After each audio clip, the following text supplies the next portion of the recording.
I, 28, have a 3-year-old German Shepherd, Lou, the sweetest dog I've ever met.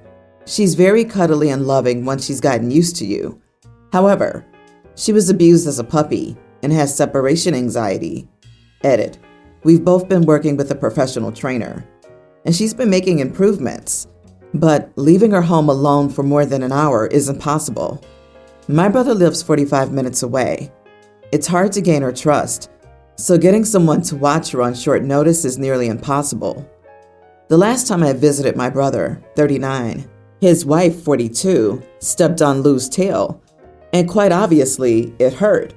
She didn't bite or even try to do so, but she barked quite loudly before running to hide behind me. I asked my sister-in-law whether she was all right, and she said she was, so I didn't think anything else of it. After all, she'd known Lou for almost 2 years before this incident, but when my brother invited me to his birthday party the next weekend, he told me to leave Lou at home.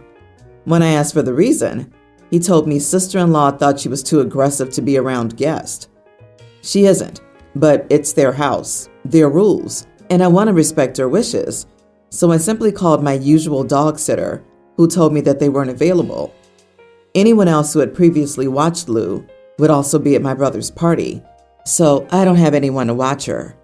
I told my brother I could either A, bring Lou and keep her on a leash at all times, B, take Lou with me and take turns with my mom walking her around the neighborhood so I could be able to stay a bit without his wife having to face my dog, or C, come over with Lou in the car to congratulate him and bring over his present, but leave shortly afterwards, as I don't want her to be alone in the car for more than 15 minutes.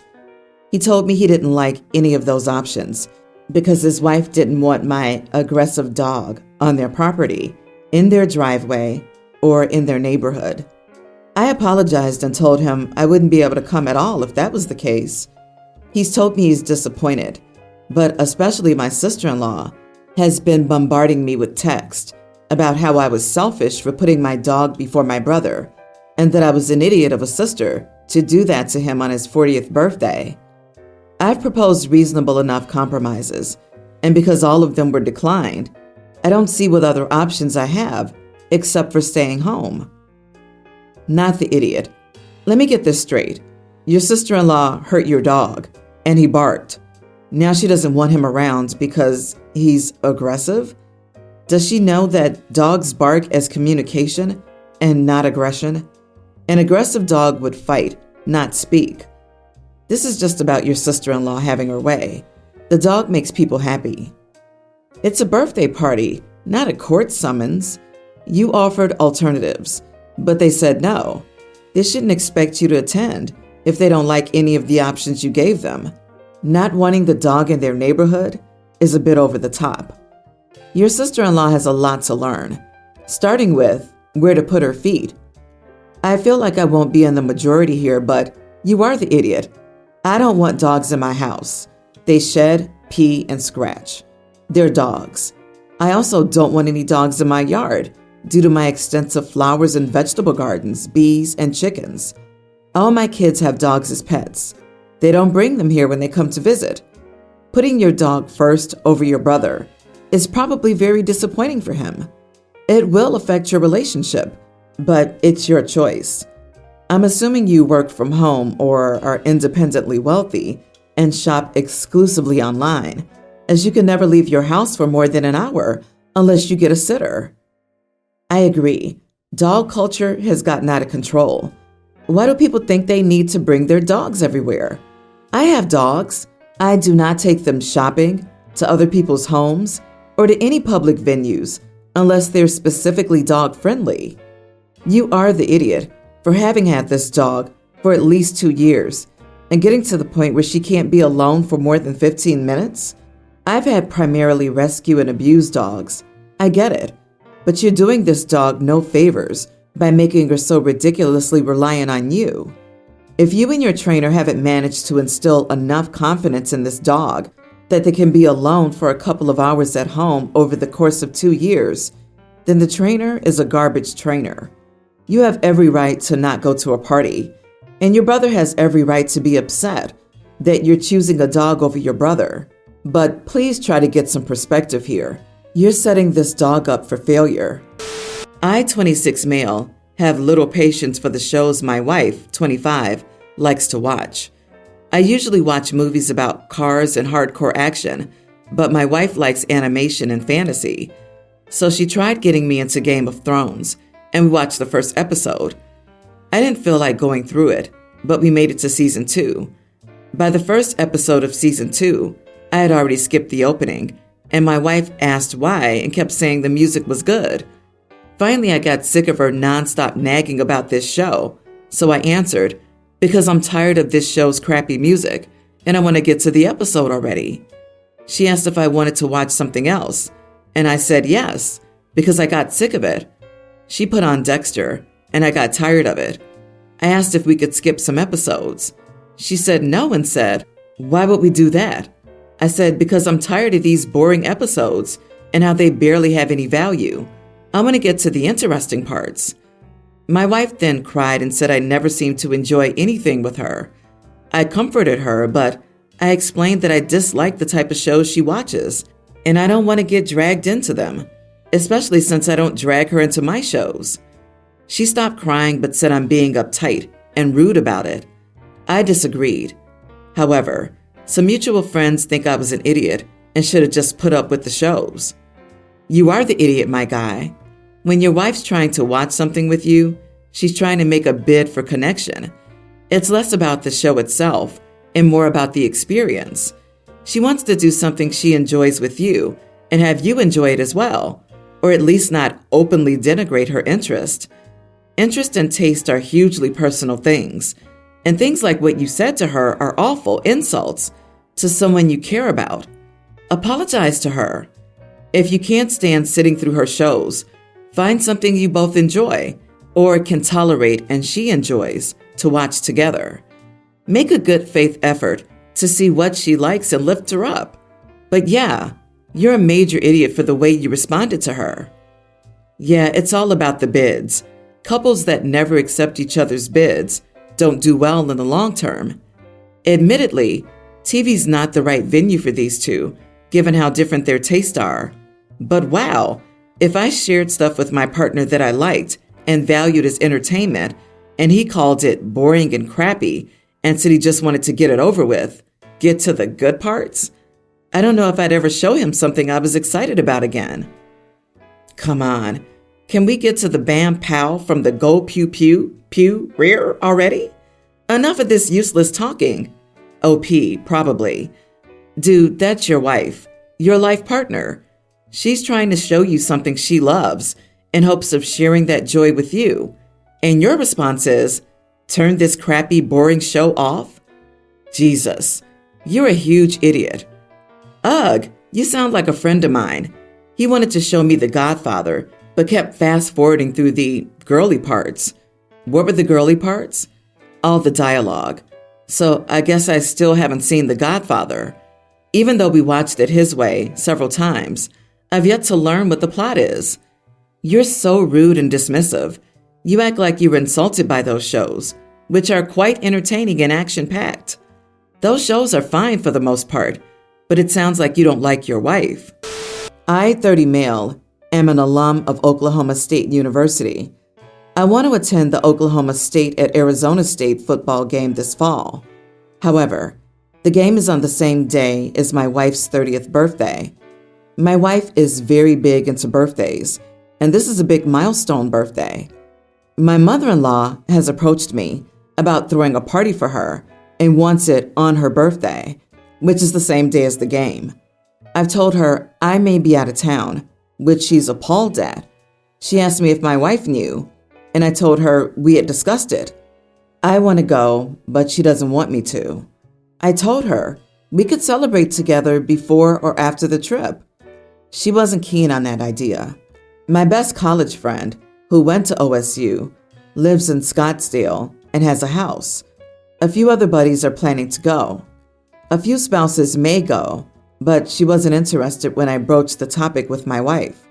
She wants me to stay home. She told me she wants to be around her friends and family, not tailgating in a parking lot in Tempe, Arizona. She says she won't stop me from going, but I'll be a huge idiot if I do. This is possibly once-in-a-lifetime opportunity, with the caveat that it could become an every other year thing. There are rumors about ASU joining the Big 12, which would make us conference rivals, and we play every year. But I want to go now, as the wife and I have discussed kids in the near future, and this trip would be much easier without a kid in our life. Essentially, I want to go to a game on my wife's birthday. I brought it up, she doesn't want me to go, and said I'd be an idiot if I went. My mother-in-law is planning a party for that day. Am I the idiot for going to the game anyway? Edit. I grew up attending OSU games and haven't gone as much since I met my wife 6 years ago. I grew up doing it with my dad, who passed away during college. I gave up my season tickets for her because where we relocated to is at least a 2-hour drive to Stillwater. I wanted to continue making the drive, but she didn't. I loved her and gave up the tickets. I still go to a road and home game every year. Just this year, I wanted to go to 2 road games. This is possibly once-in-a-lifetime opportunity, with the caveat that it could become an every other year thing. So it's not really a once-in-a-lifetime opportunity if it could become an every other year thing, is it? Do you know what is a once-in-a-lifetime thing? Your wife's 30th birthday. That won't happen every other year. It won't happen ever again. So, you are the idiot if you attend the game and miss your wife's birthday. You're skipping out on your wife's birthday to go drink and watch some college football game? I don't know, buddy. You really have to ask? Yes, you would absolutely be the idiot for skipping out on your wife's birthday and party for a football game when she's made her feelings clear. Sort out your priorities. Watching college football games doesn't really qualify as a once-in-a-lifetime opportunity. Opie thinks going to college, almost a decade ago, is a personality trait. Of course, the fact that mother-in-law's throwing a B-Day party and not him says it all. Good luck, dude. Don't be surprised if she's celebrating 31 with someone else. I am not rich. I still have to work very hard for my money. That being said, I do earn over $200,000 in an average year. My kids are out of university and working, but have trouble purchasing houses. Even with the government programs and such, the housing market is crazy. I have substantial savings, and I tend to blow my money on random toys I want. As I said, I work hard, and on my time off, if I feel like restoring old cars for fun, I will. My kids approach me for help getting a house. If they can go into a purchase with 25% down, they can save on fees and get a better rate.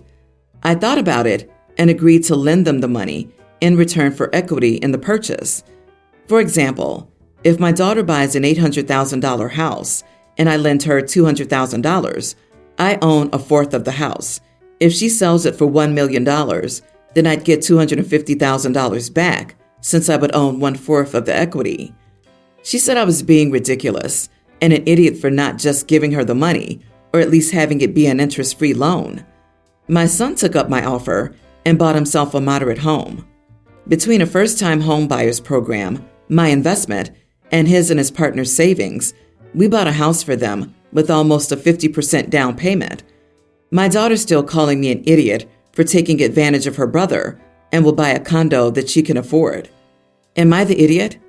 You are the idiot. What's the interest rate on these loans? Is your son paying you regular installments on the loan, plus a share of the house's equity when they sell? Also, your utopian scenario about your daughter omits the fact that she has to live somewhere if she sells her $800K for $1 million. She sells the house and clears some amount less than the $200K after paying closing costs and the payoff on her mortgage. Then she has to turn around and pay you $250K. So now she's $50K poorer with no place to live. What then? Does she have to turn to Bank of Daddy for another loan so she can buy another house she can't afford? Nah, dude. Every single thing about this stinks. You're not helping them so much as you're making yourself wealthier and exploiting your children. I'm not rich, and I make $200K a year. LMAO. He's okay with his kids losing money on the sale, but not him. LOL. It really sounds like he's taking advantage of his kids. As a parent, if you can easily afford it, you either help them or you don't, but you don't do this interest and equity stuff. OP, stop calling this a loan. This is an investment, pure and simple. Also, the investment method is truly predatory in a much worse way than even the most predatory bank out there. Why do I say that? Let me break down your offer and show you. You're offering to fund the investment only in the down payment. As such, you're not involved in the interest of the loan, except for contributing to a lower interest rate. Your kids are still responsible for 100% of the interest on the loan. You are the scummiest of parents, trying to fleece your kids for money. My sister-in-law named her son Skylar. I was already dating my wife when he was born, and my name is Sky, just Sky. Sister-in-law apparently hates the name Sky. She made a comment back when we were dating that it was such a shame my parents didn't think about my future enough to give me something more substantial. My wife, then girlfriend, told her she was being rude and it wasn't her place to comment on my name, and she never did it again. Then she had her son and insisted everyone use his full name. He's now a preteen, and he calls himself Sky and asks other people to call him Sky as well. This started a couple of years ago, and he's increasingly used Sky over Skylar, and now he asks people not to call him Skylar. Sister-in-law hates it. She's trying to tell him that his name is Skylar and not Sky, and that nicknames shouldn't be used everywhere. She said it was confusing when he has an Uncle Sky, and he asked me if I minded, and I said no. I had no idea why he asked, LOL. Sister-in-law is upset that he won't use Skylar. She's vented to my wife and their mom about this. Both told her it should have been something she considered when she named him. Sister-in-law approached me a few days ago and told me she's sick and tired of Sky using Sky and not Skylar. She needed me to talk to him and say that I wish I had a more substantial name to fall back on, and that Sky is a girly name and not something that's fun to live with forever. I told her I wouldn't do that since it would be a lie. She told me I had to. I told her I didn't have to do anything. She said it was driving her crazy and I could help. She then said, yet again, that she hated the name Sky so badly and I needed to lie or do whatever to convince her son to drop it. This is when I feel I may have gone too far. I told her I won't lie to her son, and I told her she was crazy for naming him something when she hated the most intuitive nickname for it as much as she does. She told me it was not crazy. Skylar is an amazing name and doesn't need shortening, and I'm an idiot for refusing to help speak to her son and calling her crazy. Am I the idiot? You are not the idiot. Sister-in-law apparently hates the name Sky, so why on earth would she name her kid Skylar? It's the same name with an added syllable. Her kid is clearly old enough to know what he wants to be called, but she said it's driving her crazy? Ma'am, you're already cuckoo banana cream pies. The same thing happened in my family, but with a different name and nickname. They named their son James and always called him James. At 10, he decided he wanted to be called Jimmy. That's fine by everyone except his parents, who threw a fit. They still refuse to call him Jimmy, even though most of the family does now. Don't pick a name if you hate the nickname. Like, what do you expect? Unfortunately, common sense just isn't that common. She can live with the consequences of her actions. Her hating it is probably pushing him to use it more, LOL. I'm going to hazard a guess that sister-in-law needs a hobby. If she's this irksome at this stage, I wonder how she'll manage her son's dating choices later on. Of course, he might not even hang on to the nickname till his mid-teens, so not sure why it bothers her so much. She has to deal with this.